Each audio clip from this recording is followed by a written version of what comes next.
Morning, Mr Corbyn. Jeremy Corbyn may have made a written apology, but sorry still seems to be the hardest word to actually say. Can you close the window, please? Yeah. But the door just won't shut on the anti-Semitism row in the Labour Party. The latest controversy is about a meeting in 2010, chaired by Jeremy Corbyn in the Commons on Holocaust Memorial Day. In an audio recording obtained exclusively by Channel 4 News, Jeremy Corbyn can be heard introducing the meeting. We're here for human rights, we're here for peace, we're here for justice, we're here to say never again. It was comments made by one of the speakers, Hayo Meir, a Holocaust survivor, that provoked an angry response. Shimon Peres, the great criminal and the great hypocrite. Rubbish. You're a joke. The room quickly descended into shouting. Racist out! Racist out! Another speaker, Haider Eid, on a video link from Gaza, can then be heard comparing Israeli policy to the Nazis. There is something to learn from Gaza 2009. It is that the world was absolutely wrong to think that Nazism was defeated in 1945. Nazism has won because it has finally managed to defy the conceptions of its own victims. The meeting is raucous and Mr Corbyn can repeatedly be heard calling for calm. Carry on, please. Carry on, please. Welcome to my garden. Richard Millett, a blogger on Jewish politics, was one of those in the audience back in 2010. He just wanted to let one point of view reign and for everyone else to be quiet. And I think in the Houses of Parliament, where you hear the debate from all sides, I think it's very wrong just to, in any of these meetings like this, to hear such a one-sided panel. What do you think Jeremy Corbyn should have done? To have said, this is disagreeable what I'm hearing, but let's just let him finish and then you can make your comments.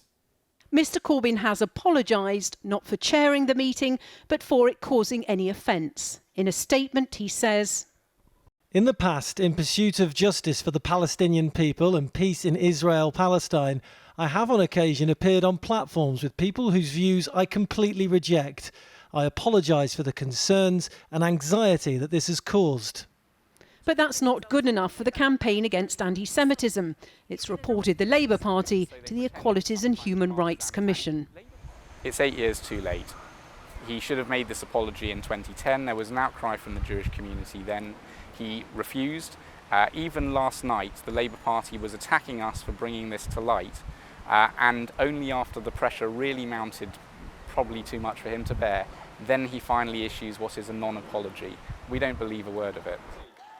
The Equalities and Human Rights Commission has confirmed it's investigating the complaint. No sign then that this running sore for Labour is anywhere near over.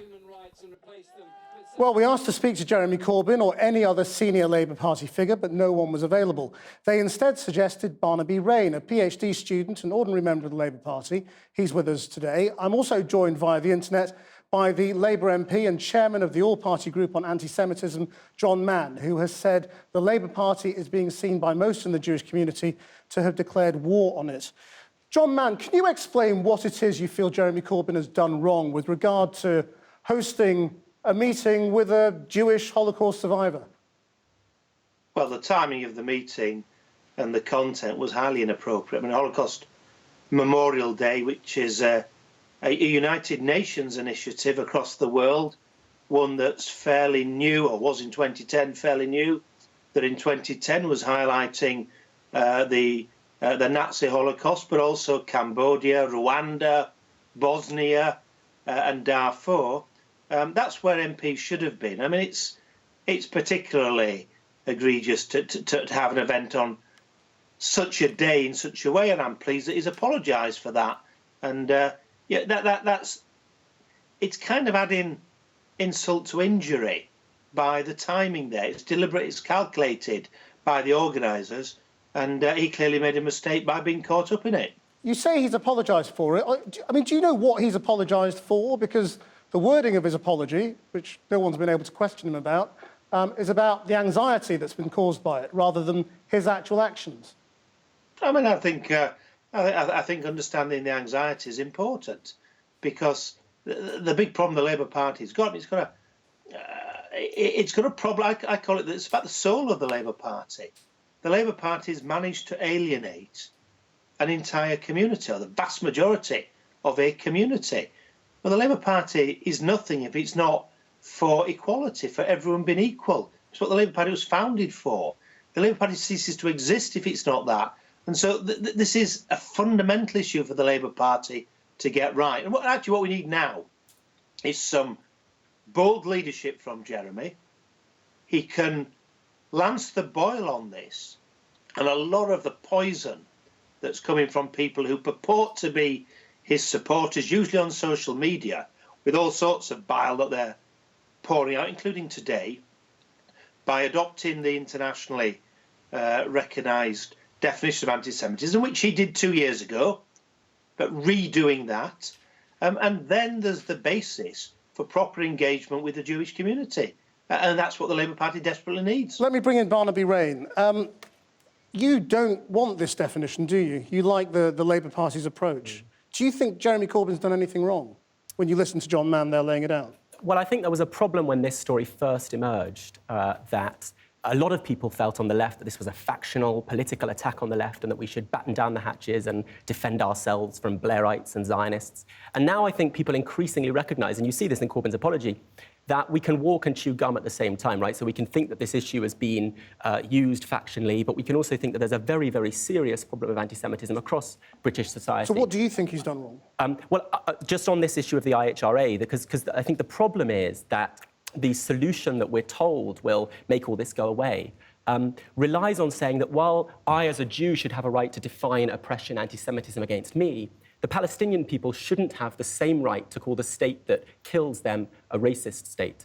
So I think that's not a fair or a reasonable solution to the problem. I think the best solution is the kind of uncompromising anti-racism that takes war to anti-Semitism wherever it finds it, including on the left, and accepts, as John Mann has said, that it's a real issue on the left, doesn't feel the need to deny that, and also is clear in its solidarity with people, the Palestinian people, who face extraordinary attacks all over the world. John Mann, could you just address that point about the IHRA definition and whether it excludes the rights of Palestinians to say Israel is racist? Of course it doesn't, and it doesn't exclude Barnaby or anybody else's right to criticise, attack in the most vehement terms the policies of the Israeli government. Not at all. That's not right. That's not right. Barnaby, let me explain a country that uses the definition. And the two good examples. One is the police in this country use the definition and do so very effectively. The second is in Germany. And what's happening in Germany is the parties on the left, to the left of the Labour Party, have accepted this definition. Actually, what's resulted since is that people have felt freer in Germany to be more, I'm using a general term here, but more sympathetic, outspoken in support of Palestinian, pro-Palestinian arguments.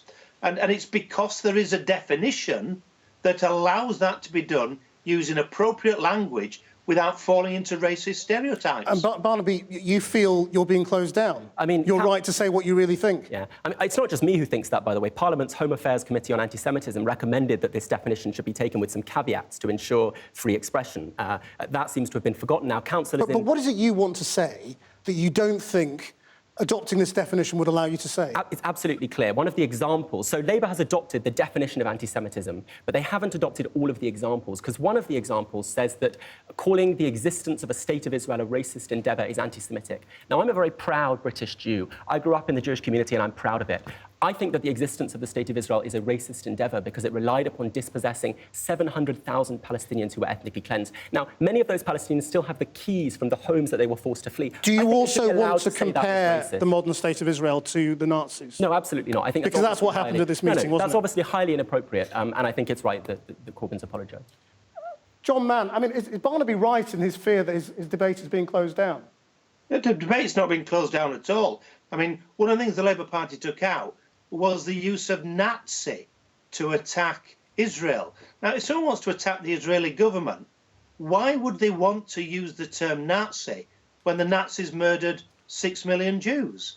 What does that add to anything other than attempting to insult and abuse people? It does nothing. And yet the Labour Party National Executive, in their great wisdom, has excluded that. It's a total nonsense. Let me give another country that's adopted the definition, Austria.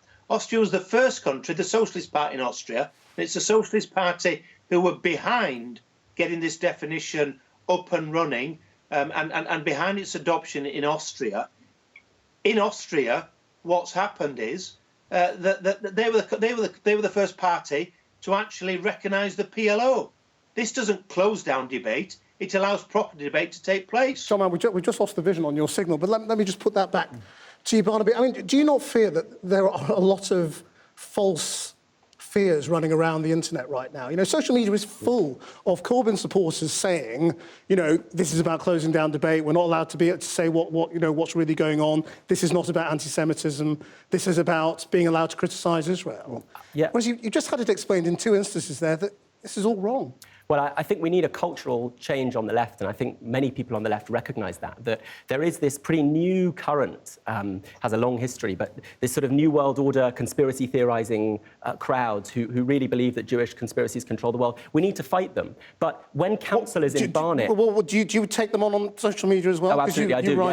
I do, very, very strongly. But when and they come for me sometimes, but when councillors in Barnet use the IHRA definition to suggest that no one who supports boycotting the State of Israel should be allowed to use their facilities, that's a worrying attempt to shut down debate. It's not the best way to fight anti-Semitism. The best way to fight anti-Semitism, and we need to be much more militant about it, is to say it exists, including on the left, and it exists on the right as well, and we need to call it out and challenge it wherever we find it, and support the right of Jews to live in freedom and peace and security, and the right of Palestinians to live in peace and security. Those don't contradict each other. They're both anti-racist principles, so let's be consistent about supporting both of them.